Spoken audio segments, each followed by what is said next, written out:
नमस्कार दोस्तों, मैं हूं रंजीत कौर आर्य और मेरे पति जोगिंदर सिंह आर्य। वादा बिल्डर ने हमारे 60 लाख रुपए दबा ही लिए हैं। उन्होंने रख ही लिए, उसके बारे में बात ही नहीं कर रहे। दोस्तों, हम गोरेगांव वेस्ट उन्नत नगर अक्षय कोऑपरेटिव हाउसिंग सोसाइटी में रहते थे, जो 2014 में वाधवा बिल्डर के अंडर रीडेवलपमेंट के लिए गई और इस रीडेवलपमेंट प्रोजेक्ट का नाम अनमोल फॉर्चून रखा गया। 2014 में वाधा बिल्डर ने हमें एक ऑफर दी थी एडिशनल 2 BHK की। उसके लिए हमें 41 लाख भरना था। उन्होंने कहा कि अगर एडिशनल 2 BHK फ्लैट अगर कोई बुक करना चाहता है तो अपने फैमिली के किसी दूसरे मेंबर के नाम से हम बुक कर सकते हैं, जिसके लिए हमें 41 लाख रुपीस भरना था।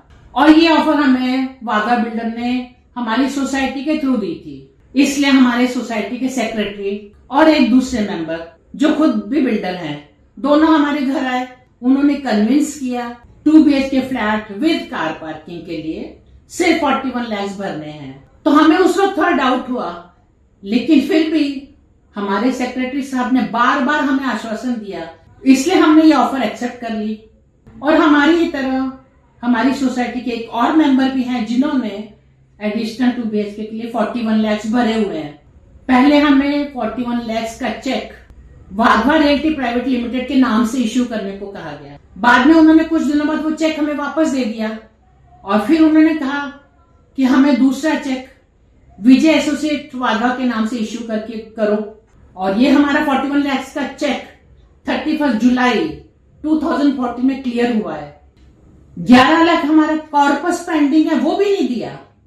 ऑल्टरनेट अकोमोडेशन का रेंट 17 मंथ्स का रेंट 45,000 के हिसाब से 7,65,000 है, वो भी नहीं दिया। तो इस तरह कुल मिलाकर 60 लाख रुपए लेकर बैठ ही गए हैं, उसके बारे में बात करना नहीं चाहते। अगर ऐसे भी ये अमाउंट हमारे बैंक में पड़ा रहता तो कंपाउंड इंटरेस्ट के हिसाब से कितना बढ़ गया होता। तो जब भी सोसाइटी की मैनेजमेंट कमेटी की मीटिंग वाधा बिल्डर के साथ होती थी, हर बार ये मुद्दा उठाया जाता था।